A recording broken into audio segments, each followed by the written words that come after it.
Zacapa. I'm 17 years old, and today I'm excited to talk and share my story, I guess. What is your favorite activity to do outside of school or work right now? Okay.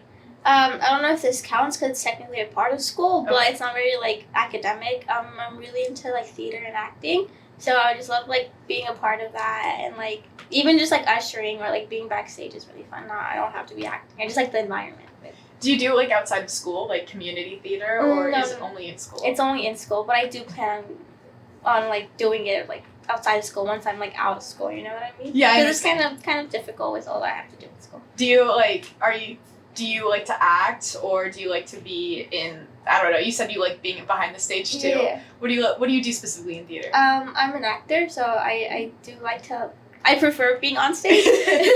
I'm more comfortable on stage, I guess, but I just like the environment of it, just being in a theater or like being around like people like who like are also like creative. It's really fun. So that's really fun. And then what sort of qualities are you most proud of? If you can you pick 3? Yeah.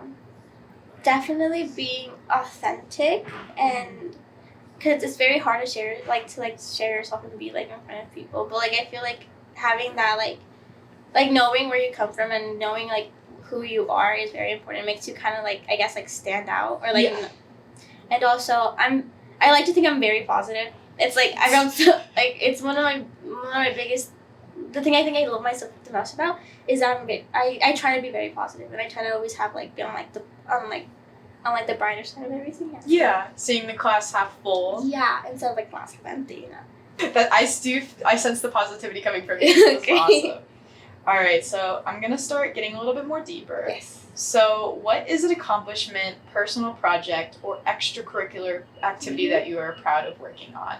Going in the same road as theater, recently I was a part of a play called La Ruta, and it's about it's a play based off like real testimonials from these women in Juarez, Mexico, who are going through femicide and sex trafficking and gang violence, and so it's a play about these women like going through that and being either victims or survivors of it, or just being like simple like witnesses to it. Yeah. And like going through that grief, but also I guess finding strength in that grief to be the voice for the people that they've lost. And we were able to raise around, I think, maybe $2,000 of two like foundations who are helping like with like legal aid or therapy, or just being there for people who are going through that in Juarez, Mexico. Oh wow! So were you like, you said it was it's sort of like a play, you said, specifically, like about detailing people's lives in it's based off real women. The playwright Isaac Gomez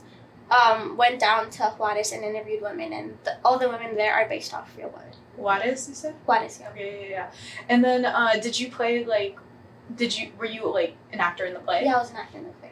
Who did you play? Can you tell me a little about that role? I played Yolanda. She's, I guess, the protagonist of it.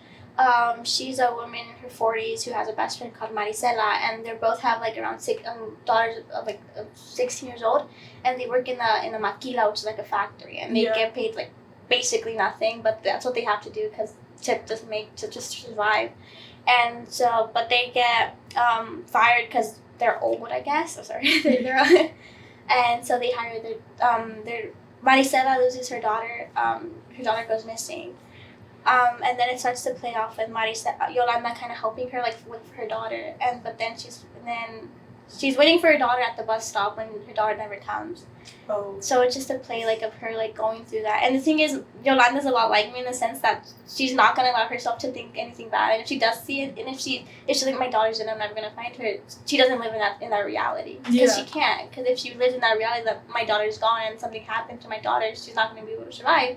So the whole play is just her being stubborn in that, and I guess that positivity, even if you can call it that, of I'm gonna find her, and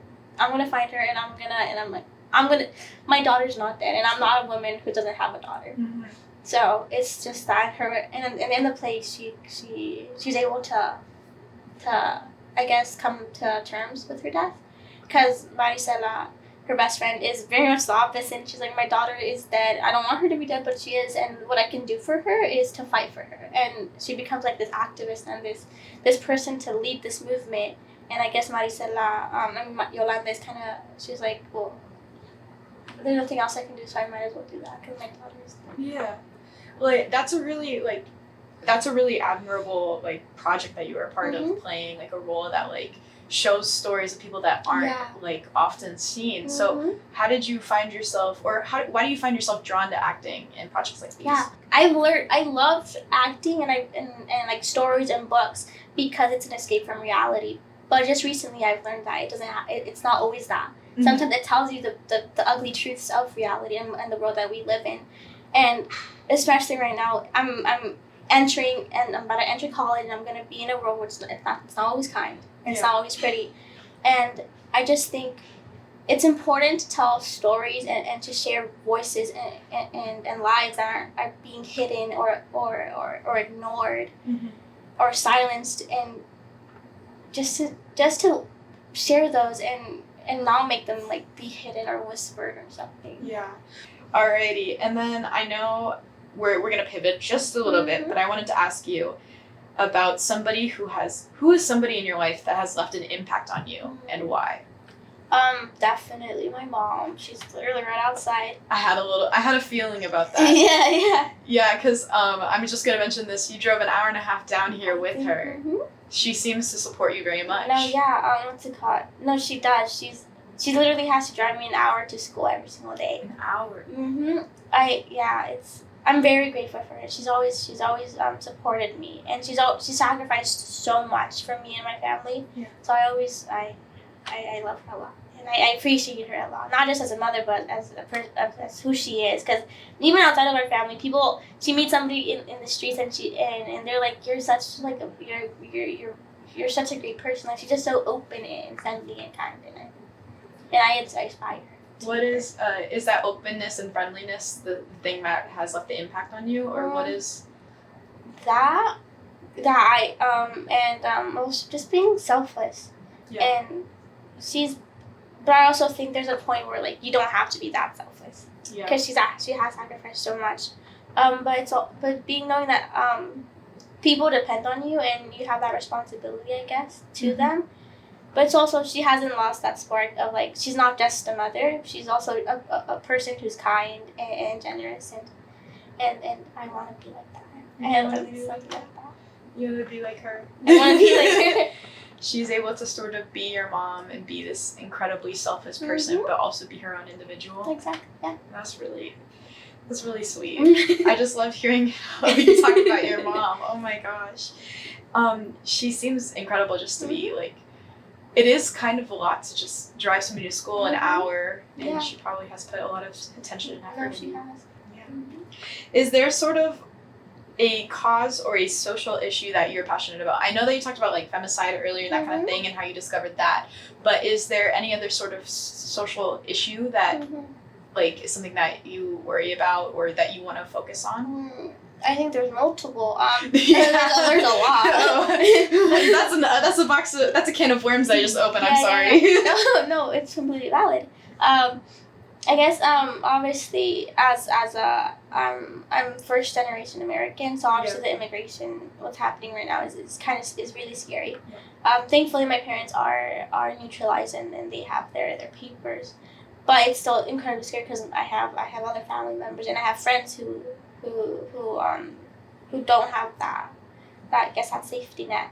So it is terrifying. What sort of like advice would you give to somebody who wants to make a positive impact on their community? I mean, just go outside, be an active participant within your community. And I think just doing that, you're able to see that there's so much things that we can improve on. Yeah.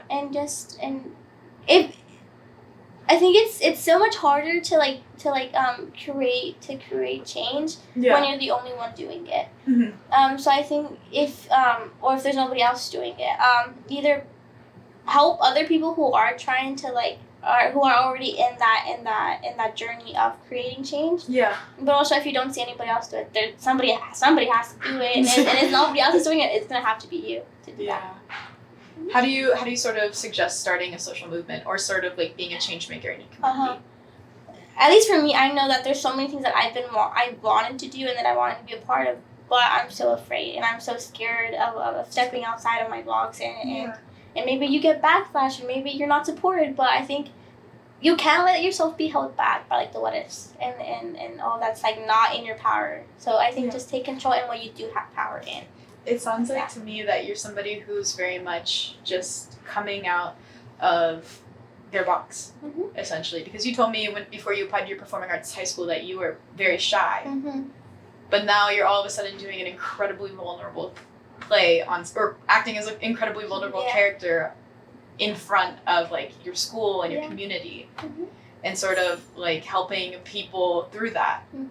That's pretty admirable. Yeah.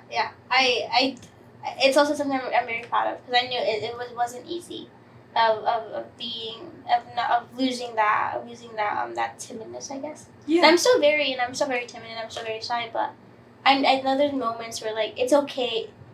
Like one of my teachers told me like being shy or being scared, it's a mindset. There's nothing. Yeah. So I think it's just me, like, I guess faking it till I make it. In that sense. You know what? There's lots to say for faking it till you make it. Yeah.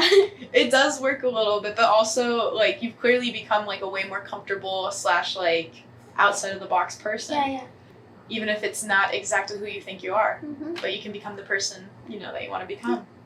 What sort of advice would you give to someone who's facing like a similar challenge, who tries to wear as many hats as you? I don't know. I think just being kind to yourself, in the sense, like you said, like there's always something like people like are trying to move forward to, like, and like I said, like we live in a society where like we're kind of engraved or like wired to believe that there's something that you always have to be like in a constant like movement upward. You have constantly like upping yourself and constantly moving forward, and like and having a goal and having to reach that goal, and then once you're in that goal you have to get another goal and surpass that. So I guess just like allowing yourself just to live day by day, and not always having to have that mindset that like I have to be better or that I have to grow. Sometimes you just have to survive, and you just have to like be there and enjoy being there, I guess. Finding the light in everything is easier to handle stuff. All right. So what do you think is something that will get left out of standard applications? Going back to the stories, people's stories, and people's lives and what they're going through and their circumstances. Because like I know people and myself who I could have done better, and I could have maybe succeeded more in a certain grade level or something. But there's stuff that we go through, and there's stuff. Life isn't always easy, and life isn't always going to be kind to you and what you want to do. So it's just that, people's stories, and then knowing that I'm not just a student. I'm also a living person, who has responsibilities or who has struggles. So just that. Aside from their like GPA or their grades or their extracurriculars or their AP classes and stuff like that. It does get a little bit sort of repetitive and sort of just like seeing like people as scores rather than who they are. That's just not like you are more than just that, than your score. You are a storyteller. Exactly. And what's it called? Like tests are being taken. It's within like maybe 2 hours of your whole day, of your whole week, and like there's so much. Maybe you woke up. Maybe you didn't sleep that much, or maybe you had like a really rough night the night before, or maybe it's just a really bad week. And you're not always gonna like perform as best as you should in that one exam that's gonna base your college app or something. What would you say to a student who will be doing their own storyteller interview? I've said this a lot, but just be authentic. It's not scary, from what I've seen. Am I scary? No, not at all. You're very kind. Just be yourself. Don't let your anxiety or your fears kind of like make you like hide yourself or anything, or like timid. Be timid. Just be yourself and don't be afraid. Hey YouTube! If you enjoyed this person's story, don't forget to subscribe below to hear more from our inspiring youth. If you want to apply for our Storyteller Scholarship or get more involved in our organization, click the link below to apply. Thanks for watching!